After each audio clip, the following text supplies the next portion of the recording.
మలయాళ star Dulquer Salman, Mahanati lucky Bhaskar వంటి సినిమాలతో టాలీవుడ్లో ఫుల్ క్రేజ్ సంపాదించుకున్నాడు. రీసెంట్గా వచ్చిన కొత్తలోక చాప్టర్ 1 చంద్ర సినిమాలో హీరోగా హిట్ సాధించడం మాత్రమే కాదు, నిర్మాతగా కూడా సూపర్ సక్సెస్ అందుకున్నాడు. ఇప్పుడు ఆయన డైరెక్టర్గా తెలుగులో DQ41 అనే కొత్త ప్రాజెక్ట్ను అనౌన్స్ చేశాడు. ఇందులో బ్యూటీ పూజా హెగ్డే సరసన ప్రధాన పాత్రలో నటిస్తోంది. ఈ మూవీపై అభిమానుల్లో భారీ అంచనాలే ఉన్నాయి. తాజాగా DQ41 కి సంబంధించి బిగ్ అప్డేట్ ఒక సూపర్ అప్డేట్ గా వెలువడింది. సినీ టీం సోమవారం సీనియర్ హీరోయిన్ రమ్యకృష్ణ పుట్టినరోజు సందర్భంగా ఒక స్పెషల్ అఫీషియల్ ట్విట్టర్ ద్వారా రమ్యకృష్ణ నటన గురించి వివరాలు వెల్లడించారు.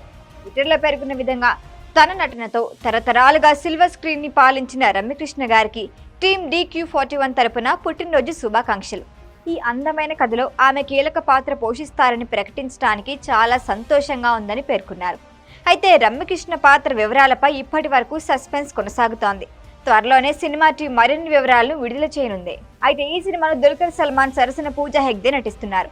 అనౌన్స్మెంట్ వీడియో ప్రకారం ఇదొక అందమైన లవ్ స్టోరీగా రూపకల్పన చేపడింది. డైరెక్టర్గా రవి నేలకుడి పరిచయం అవుతున్నారు. మరియు SLV సినిమాస్ బ్యానర్ పై సుధాకర్ చెరుకుని నిర్మిస్తున్నారు. మ్యూజిక్ జీవి ప్రకాష్ కుమార్ అందిస్తున్నారు. అయితే మూవీ భాషల పరంగా విస్తృతంగా విడుదల కాబోతోంది. తెలుగుతో పాటు హిందీ, కన్నడ, తమిళం, మలయాళంలో కూడా రిలీజ్ అవుతోంది. దుల్కర్ సల్మాన్ అభిమానులకు ఇది ఆయన 41వ సినిమా కావడంతో ప్రత్యేక ఉత్సాహం ఉంది.